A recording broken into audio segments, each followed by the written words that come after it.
Oi, oitavo, tudo bem com vocês? Espero que sim, fiquem em casa, se protejam. Tô com saudade de vocês. Tô dando uma passadinha aqui rápida para dar uma revisada nos nossos assuntos até aqui, tá? Para ficar de fácil entendimento a prova de vocês, que eu já aviso que tá muito fácil, muito tranquila, tá joia? A gente começa a nossa revisão hoje com o inglês.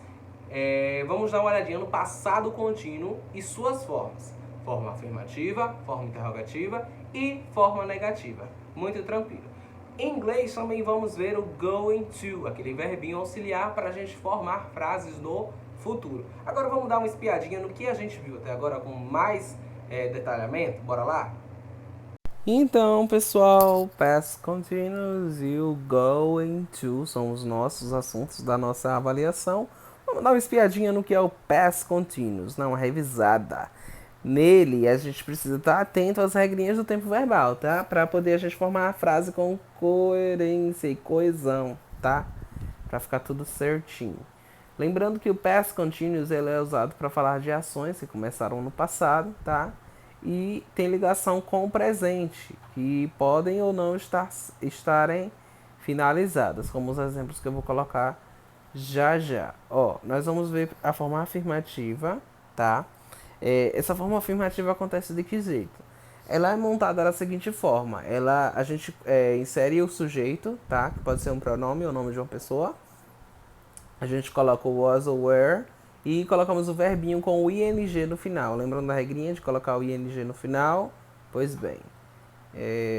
Agora a gente vai olhar alguns exemplos de como seria uma frase na forma afirmativa. Ó, eu separei essa frase aqui. Susie was cleaning the house.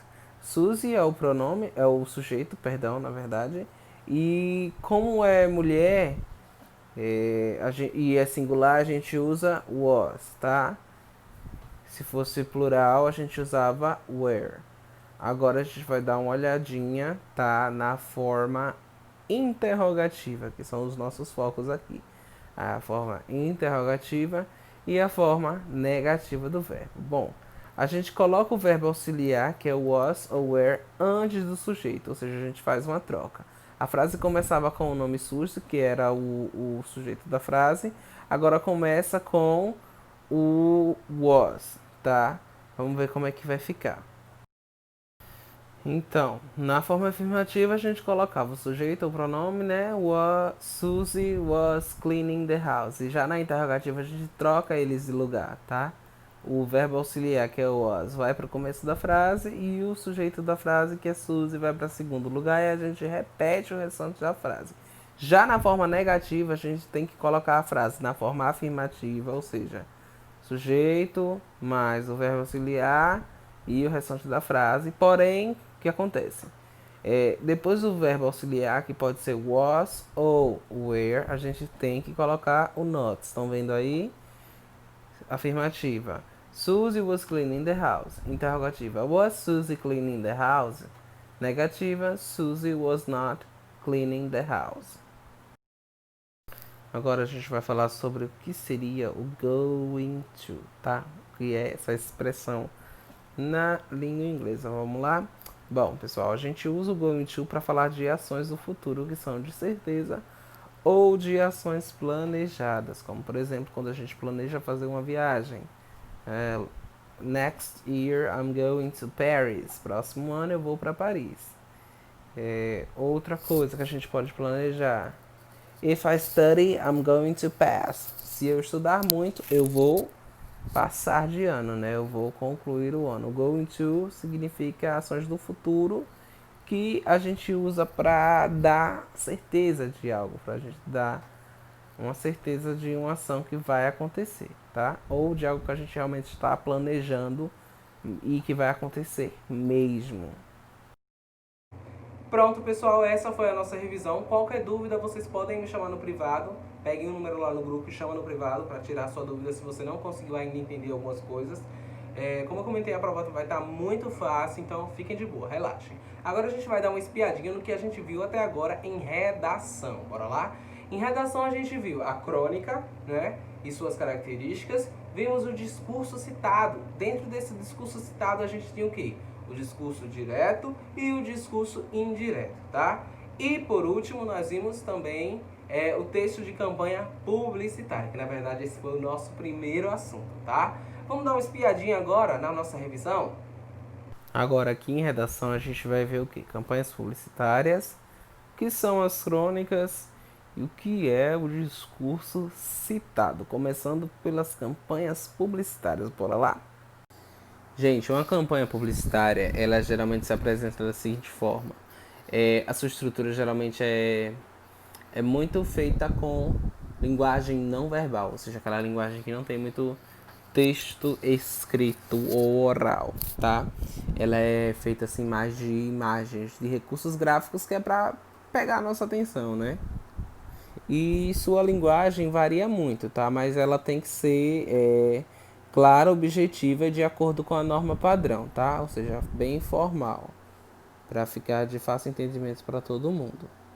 E ó, elas são feitas para incentivar a população, né, a participar de uma causa ou de um interesse da comunidade, tá? Um interesse do bem maior. Pessoal, falando agora da crônica, ela é quase sempre um texto curto, com muito pouco personagem, né? E sua história é desenvolvida a partir de um fato ou de reflexões sobre um fato principal. E ela geralmente apresenta um tempo, ou seja, uma época em um espaço bem limitado, tá? Como assim espaço limitado? É um lugar que não muda muito, tipo, a história acontece só numa casinha, numa floresta, tá? Não tem muita variação de localidade. A crônica, seu narrador pode ser personagem quando ele participa da história, tá? Como se eu estivesse contando uma história minha, ou um observador, que é aquele que apenas narra a história, tá? Aquele que só conta a história do jeito que ela realmente aconteceu. Gente, a crônica ela é feita assim para nos fazer refletir, né, sobre algumas coisas, para nos divertir, para tirar assim a gente, né, da nossa zona de conforto, para nos fazer pensar sobre certas coisas, tá? Sobre comportamentos humanos, enfim, é um texto assim muito traz uma mensagem sempre, sabe? Pessoal, agora o discurso citado, tá? Dentro desse discurso citado, a gente tem o discurso direto e o indireto. O discurso direto é quando a gente pega e define bem a fala do narrador e define bem a fala do personagem. Como, por exemplo, eu digo assim: Fulano falou, hoje o dia está lindo. Esse é o discurso direto, quando eu defino a fala do narrador e defino a fala do personagem. Geralmente, como é que eu faço essa definição? Usando o travessão para indicar a fala do personagem, usando aspas ou usando aqueles dois pontos. Já no discurso indireto é quando a gente mistura a fala do... Quando a gente mistura não, na verdade é quando a gente não define a fala do narrador e a do personagem. Ficando assim, ó. Fulano falou que hoje o dia está lindo.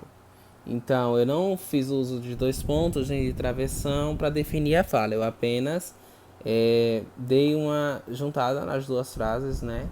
Uni as duas frases e não defini quem era o narrador e nem quem era o personagem, tá?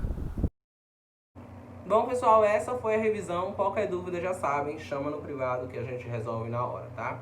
Nossa prova também de redação tá muito fácil. Conto com a participação de vocês. Espero que todo mundo consiga acessar, joia? Ficamos por aqui. Beijão e tchau, tchau.